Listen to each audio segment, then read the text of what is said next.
Hablemos de las técnicas de grafito. El primero que vamos a tener es un dibujo por flotación. Se le llama así porque lo que hacemos es frotar la lámina sobre el papel. Entonces, vamos por ello. Lo primero que voy a hacer es que voy a trazar mis envolventes. Voy a hacer 3 círculos que van a ser los primeros que vamos a ver.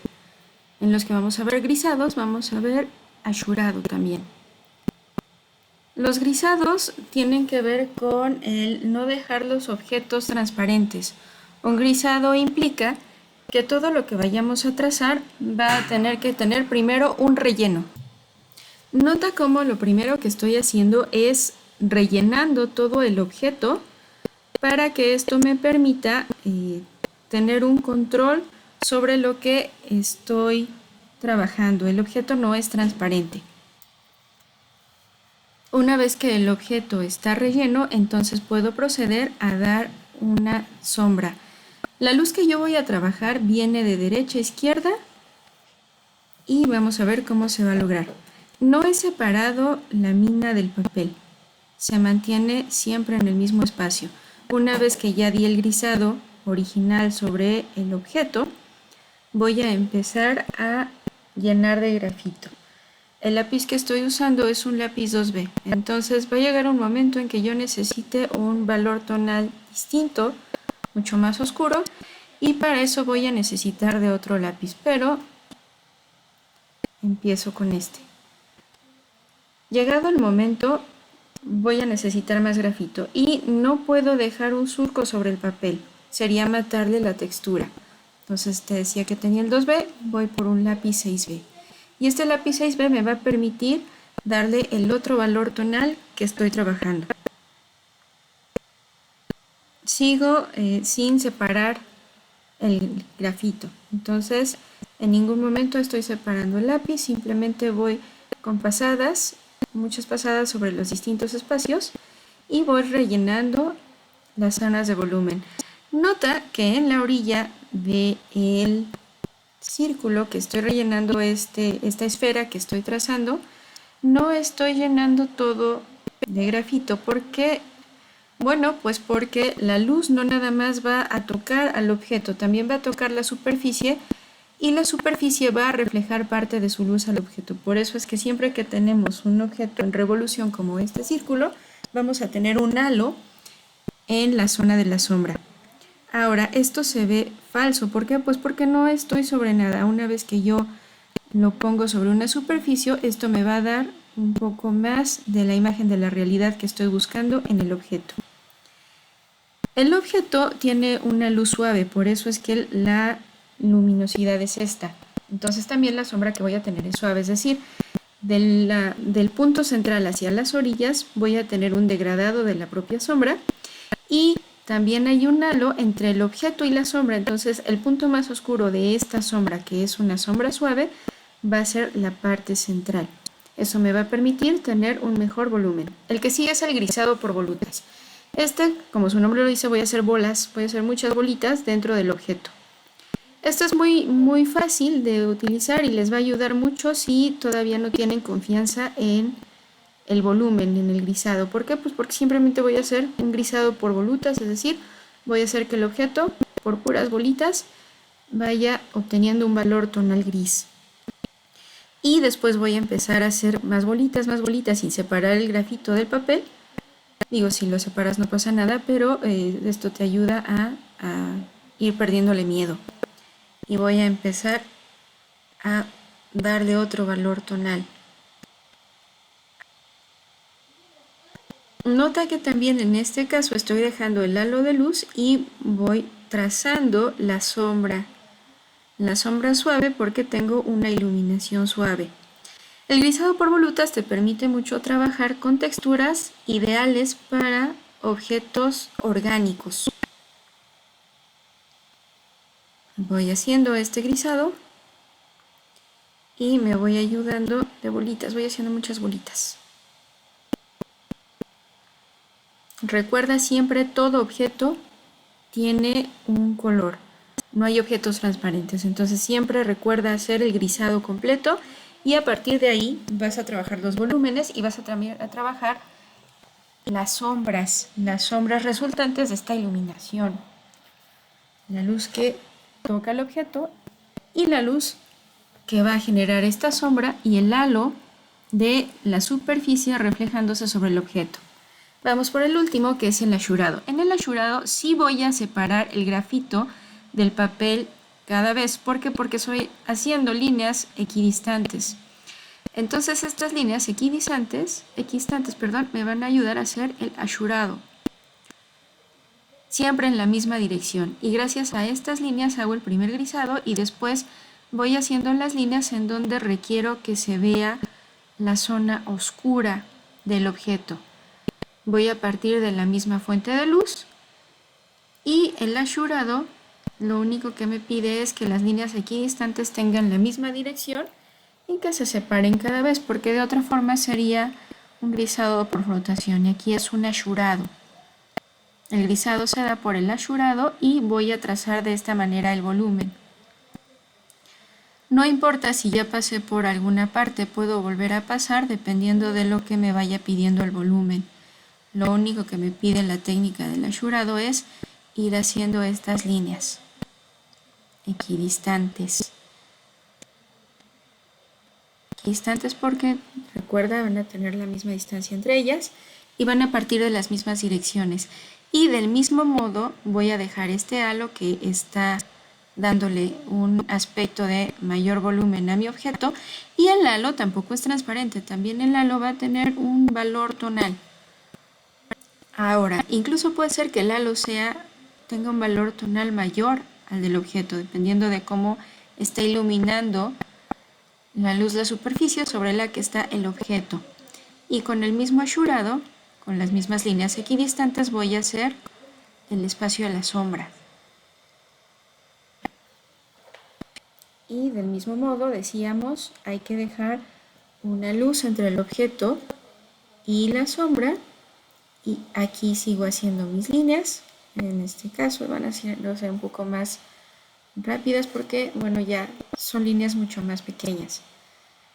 Esto tienes que mover la mano. Recuerda que tienes el papel debajo de tu mano, de tu muñeca, y entonces no te preocupes, no vas a manchar el papel. Solamente hay que cambiar de dirección y no pasa nada. Esto te va a ayudar a adquirir una mayor soltura. El asurado es una técnica artesanal y que tiene también un valor de ilustración muy importante. Conviene que la practiques.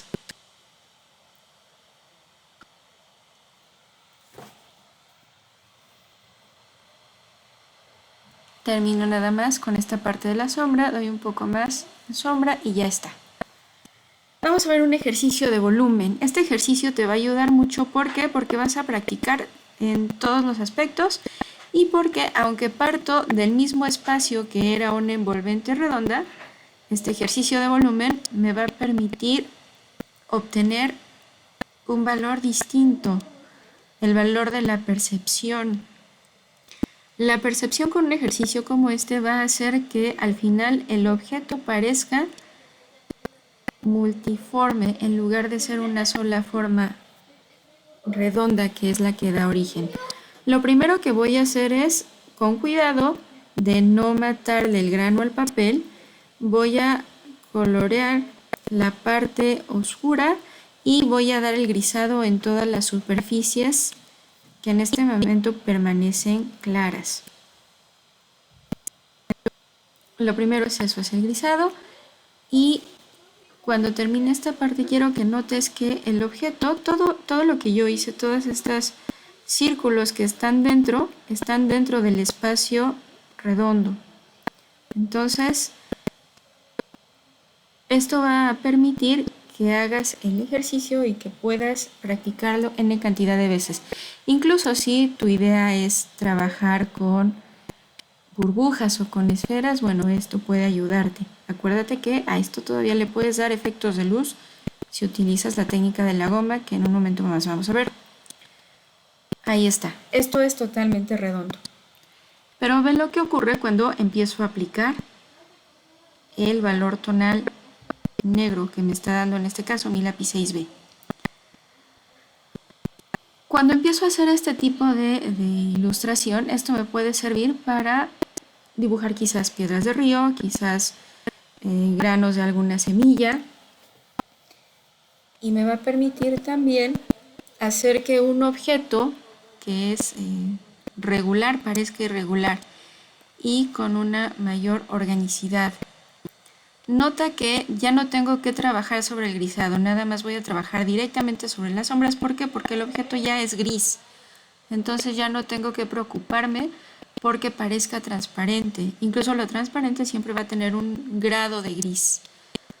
El grisado ya está resuelto y solamente voy a trabajar con las sombras. Realiza este ejercicio, te va a ayudar mucho para controlar tus volúmenes. Empiezas desde espacios muy pequeños y esto te va a ir dando confianza en todo lo que traces después. Date cuenta de que parto de las orillas. ¿Por qué? Bueno, porque las orillas son las partes más bajas de estos objetos en los que estoy tratando de lograr un volumen.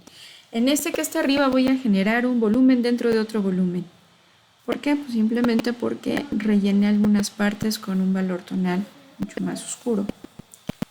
Valor tonal bajo se le llama. Un valor tonal alto implica que es un color más claro y un valor tonal medio, bueno, es gris.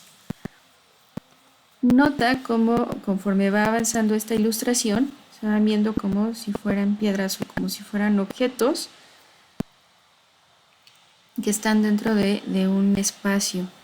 Y en la parte de arriba espero que notes que parece que ya no es redondo, parece que son otros objetos que se están integrando, como si fueran granos de cacao quizás, semillas, algo distinto. Ya no son esferas, ya no son burbujas. Entonces, esto hace que el propio objeto, a pesar de que la envolvente era redonda en un principio, deja de percibirse como un objeto redondo. ¿Lo ves? Aquí yo ya tengo un tipo de ilustración por frotación. El que sigue voy a hacer un grisado para utilizar una técnica de goma. Aquí nota que mi grafito está prácticamente acostado sobre el papel. Aquí no importa tanto el grafito. ¿Por qué? Porque voy a usar una técnica que es un grisado por difuminado. Es importante que si tú haces esta técnica, procures no hacerla con las manos. Las manos tienen siempre una cantidad, aunque sea pequeña, de grasa. Y esta grasa no te va a ayudar en tu ilustración. En este caso estoy tomando un pañuelo. Y este pañuelo me va a servir porque aquí lo que quiero es hacer una esfera que va a ser una burbuja. Si tengo luz de un lado voy a tener luz del otro lado, pero en menor valor tonal. Lo mismo, una burbuja no nada más tiene luces, también tiene sombras. Y las sombras que aparecen en un lado van a aparecer en el otro lado. Pero suaves, vamos a suavizarlas con nuestro pañuelo facial. Y voy a hacer algunas líneas con la goma y algunos puntos de luz extra. Esto es un grisado con un difuminado y con la técnica de goma. Y ya está. Algunas líneas, suavizamos algunos bordes y está listo. En el último lo que hice fue tomar totalmente la mina y con eso trabajé. Puedes hacerlo también. Si necesitas puedes trabajar directamente con la mina y dar el volumen que requieres. Ahora perdámosle miedo al trazo. Vamos a hacer un ejercicio como el caligráfico. Voy a tomar una forma y voy a trazar líneas de un lado al otro sin separar el lápiz. Y después voy a partir de otro punto o voy a llegar hasta otro punto para lograr un gradiente. Esto me va a permitir repetir el trazo y repetirlo las veces que sea necesario para perderle miedo a los primeros trazos. Te conviene empezar con una forma rectangular. De esta forma vas perdiéndole miedo al dibujo.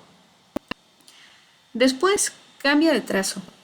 Aquí voy a hacer lunas, voy a hacer medios círculos y voy a hacer este envolvente que me va a ayudar a trazar estos medios círculos sin separar la mina del papel. No importa si te quedó separado alguna parte, no pasa nada, tú sigue practicando. Esto te va a ayudar a perderle miedo y a ir moviendo tus dedos. Recuerda que dibujar no nada más es mover la muñeca, sino también el movimiento de los dedos y el movimiento del brazo. Este ejercicio te sirve para que tus dedos se vayan acostumbrando a moverse y vayas logrando otros valores tonales mientras pierdes miedo al dibujo.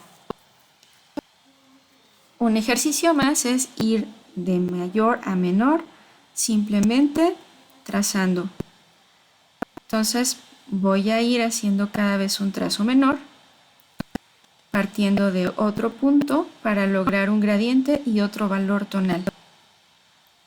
Esto te ayudará mucho. Practícalo en tu casa.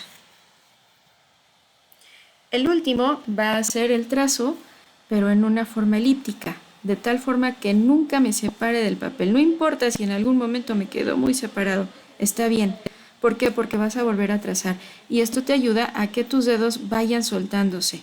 El dibujo implica o muevo mi muñeca cambiando de dirección o muevo los dedos dependiendo del tamaño de la ilustración y de lo que quiero lograr. El último ejercicio va a implicar un movimiento del brazo, que es cambiar la dirección de la línea. Voy a trazar cuerpos geométricos, como en el caso de este cubo, y una de las caras va a tener una dirección y la otra dirección, como lo que aparece en la pirámide de al lado. Ya moviste la muñeca, ya moviste los dedos, ahora vamos a mover el brazo. Y no te preocupes, recuerda que tienes en la parte de abajo de tu muñeca tu papel. Esto te va a ayudar a tener confianza. Líneas equidistantes. En este momento sí estoy separando la mina, pero estoy trazando, cambiando la dirección. Y no pasa nada, lo estoy logrando. Último ejercicio. Vamos a hacer un cono. Y en este cono voy a hacer lo mismo, voy a hacer líneas equidistantes, pero tengo un mismo objeto. Entonces aquí no va a pasar nada, voy a hacer como sucedería en el achurado, pero no voy a cambiar de dirección. Lo único es que voy a controlar hasta dónde van a llegar las líneas una vez que quiera darle un volumen a este otro objeto. Este es el último ejercicio y es el que te va a ayudar a tener confianza en el control de tus trazos. En la misma dirección voy a empezar a poner líneas. ¿Para qué? Para lograr el volumen que estoy proponiendo de origen. En este caso no voy a poner el halo, simplemente estoy haciendo un ejercicio de dirección. Entonces esto te va a permitir hacer el ejercicio primero del brazo, luego de la muñeca, y cada vez que te vayas acercando más al objeto que necesitas degradar hacia tonos más oscuros, irás moviendo simplemente tus dedos. Y con eso hemos terminado.